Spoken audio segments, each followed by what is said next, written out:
Good morning all of you girls. हम लोग चर्चा कर रहे थे क्रीमिया युद्ध, पूर्वी समस्या। और ये जो पूर्वी समस्या हुई थी, इसी पूर्वी समस्या को लेकर युद्ध लड़ा गया जिसे क्रीमिया का युद्ध कहा गया। तुम लोगों ने पढ़ा था कि 1299 में ओटोमन नामक एक व्यक्ति ने तुर्की साम्राज्य की स्थापना की। तुर्की साम्राज्य रूस पश्चात उस समय विश्व का दूसरा सबसे बड़ा साम्राज्य था, ठीक है। और 18वीं शताब्दी में इसका क्या हो गया, विघटन होना शुरू हो गया। और जब ये विघटित होने लग गया, टूटने लग गया, तो इसके विघटन से जो समस्या उत्पन्न हुई थी उसे पूर्वी समस्या कहा था। और इस पूर्वी समस्या, ये जो टर्की का जो विघटन हो रहा था, रूस इस विघटन का या टर्की की कमजोरी का फायदा उठाकर टर्की के प्रदेशों पर अपना अधिकार करना चाहता था।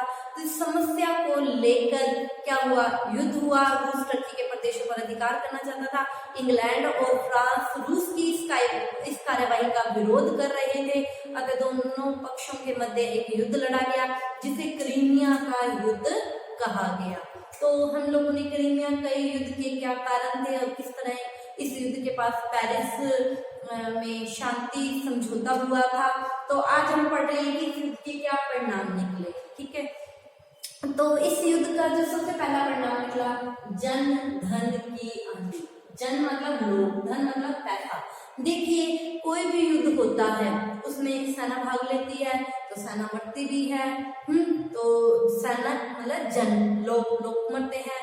और इसके अलावा न केवल सेना मरती है, समाज के अन्य लोगों को भी इसका नुकसान होता है। और युद्ध में जो राशि होती है, दोनों पक्ष नहीं चाहते कि मैं झुकूं या मैं हारूं, तो वो अपना जी जान से जन तन मन धन लगाते हैं युद्ध को जीतने के लिए। तो उसमें क्या होता है, जन और धन का क्या होता है, नुकसान होता है। तो ये जो क्रीमिया का युद्ध हुआ था, इसमें कहते हैं कि दोनों पक्षों के लगभग 5 लाख सैनिक मारे गए थे और हजारों लोग क्या हो गए थे, घायल हो गए थे, ठीक है। अब जो दूसरा परिणाम निकला वो था टर्की साम्राज्य पर इस युद्ध का क्या प्रभाव पड़ा। देखिए, टर्की के विघटन को लेकर ये समस्या थी और टर्की के विघटन को लेकर ये युद्ध हुआ था।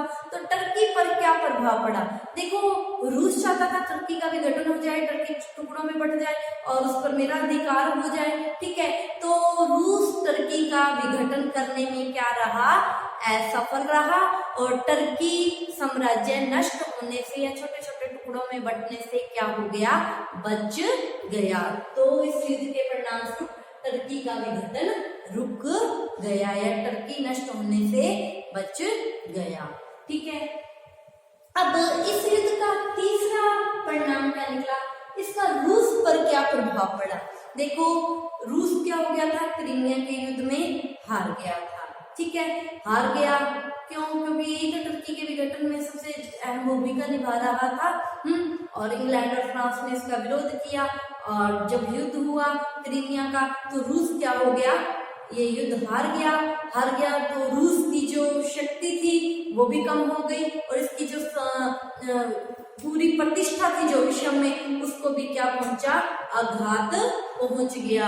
इसके पश्चात रूस को जब उसकी प्रतिष्ठा कम हो गई, इज्जत कम हो गया, सम्मान कम हो गया, तो रूस ने कई वर्षों तक यूरोप की राजनीति में हिस्सा नहीं लिया। उसने अपने आप को यूरोप से क्या कर दिया, उसकी राजनीति से अलग कर लिया, ठीक है।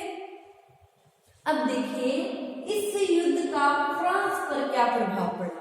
देखो, मैंने आप लोगों को बताया था कल, ये जो क्रीमिया का युद्ध हुआ था टर्की के विघटन को लेकर हुआ था। रूस टर्की पर अपना आधिपत्य स्थापित करना चाहता, जबकि इंग्लैंड और फ्रांस क्या है, टर्की के विघटन को या तुर्की के विघटन को रोकना चाहते थे। अतः उन्होंने टर्की को या तुर्की को समर्थन दिया था, ठीक है। तो अब जो फ्रांस है उसने तुर्की की ओर से युद्ध में भाग लिया था और ये युद्ध जीत लिया था।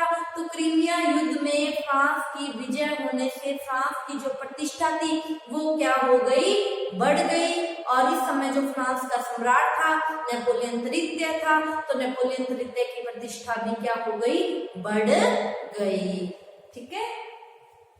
अब हम पढ़ेंगे कि इस युद्ध का इंग्लैंड पर क्या प्रभाव पड़ा।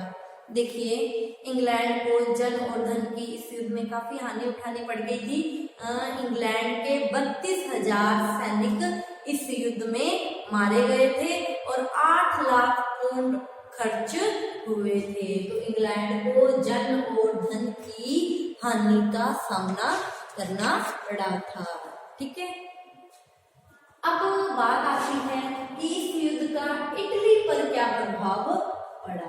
देखिए, हम लोगों ने इससे पहले इटली का एकीकरण पढ़ा था। ठीक है, और इटली के एकीकरण में हम लोगों ने कैबूर का योगदान पढ़ा था।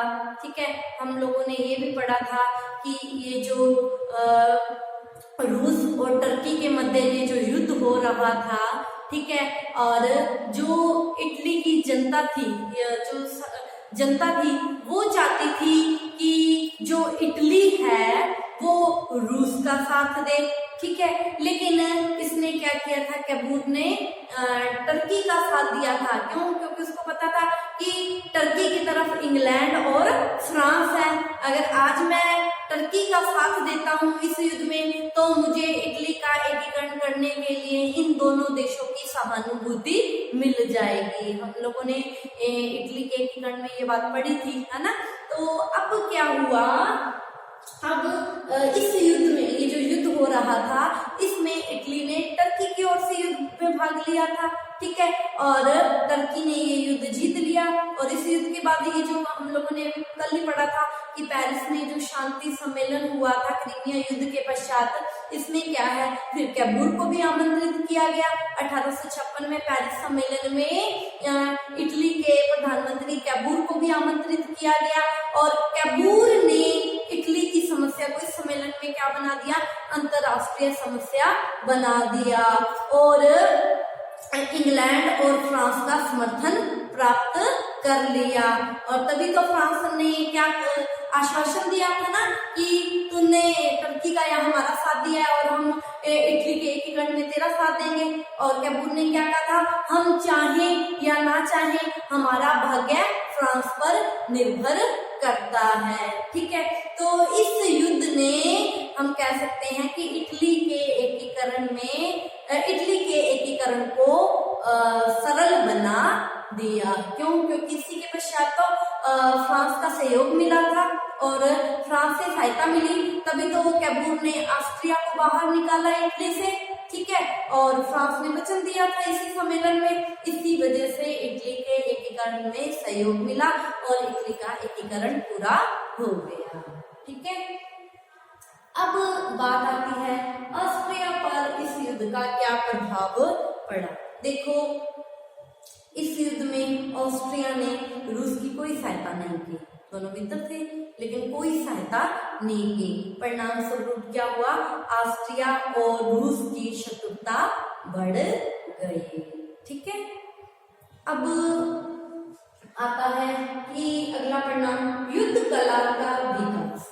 देखिए, युद्ध कला का विकास कैसे हुआ, इस युद्ध के कारण ही युद्ध कला का विकास हुआ।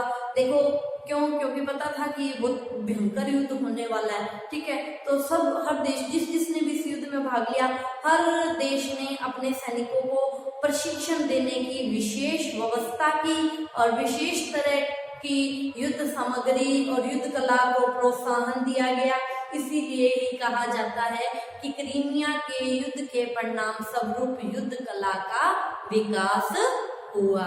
ठीक है, और निष्कर्ष के तौर पर हम ये बात कह सकते हैं, क्रीमिया के कीचड़ से नई इटली का निर्माण हुआ और नए जर्मनी का उदय हुआ।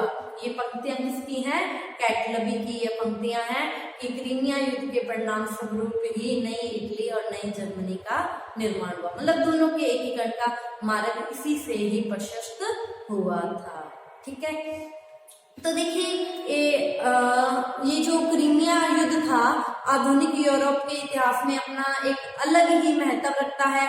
क्यों? क्योंकि ये जो क्रीमिया का युद्ध था ये यूरोप के इतिहास में एक युगांतकारी घटना मानी जाती है। ठीक है, इससे इससे क्या हुआ, रूस का ये जो प्रतिक्रिया का युग था इसका अंत हो गया। ठीक है, लेकिन ये जो क्रीमिया का युद्ध हुआ था पूर्वी समस्या को लेकर, कि पूर्वी समस्या खत्म हो जाए, इसी को लेकर ये क्रीमिया का युद्ध हुआ। लेकिन क्रीमिया के युद्ध से जो पूर्वी समस्या थी ये कम होने की बजाय क्या हो गई, और ज्यादा उलझ गई। ठीक है, तुर्की की दशा में सुधार नहीं हुआ, तुर्की की दशा और ज्यादा क्या हो गई, बिगड़ने लग गई। तुर्की क्या हो गया, और ज्यादा पतन की ओर अग्रसर होने लग गया। ठीक है, और क्रीमिया का युद्ध ही ऐसा पहला युद्ध था जिसमें प्रेस, तार और आधुनिक चीजों का और वैज्ञानिक आविष्कारों का प्रभाव पड़ा था। ठीक है, अब हम लोगों ने आज क्रीमिया के युद्ध के परिणामों के बारे में पढ़ा। अब हम कल पढ़ेंगे कि जैसे कि मैंने आप लोगों को बताया कि क्रीमिया के युद्ध के परिणाम स्वरूप ये जो पूर्वी समस्या थी ये सुलझने के बजाय और उलझ गई, और जब ये और उलझ गई तो कैसे उलझी और इसको फिर सुलझाने के लिए क्या कार्य किया गया। तो हमारा टॉपिक है पूर्वी समस्या, क्रीमिया युद्ध, बर्लिन समझौता। ठीक है, तो हम लोगों ने पूर्वी समस्या पढ़ी, समस्या से क्रीमिया का युद्ध हुआ, क्रीमिया का युद्ध हुआ, और क्रीमिया युद्ध से जब ये समस्या नहीं सुलझी, ठीक है, तो बर्लिन में एक सम्मेलन बुलाया गया। तो आगे हम उसी पे ही चर्चा करेंगे। आज की क्लास के लिए इतना ही, आप इसका स्क्रीनशॉट ले लीजिए। Thank you all of you.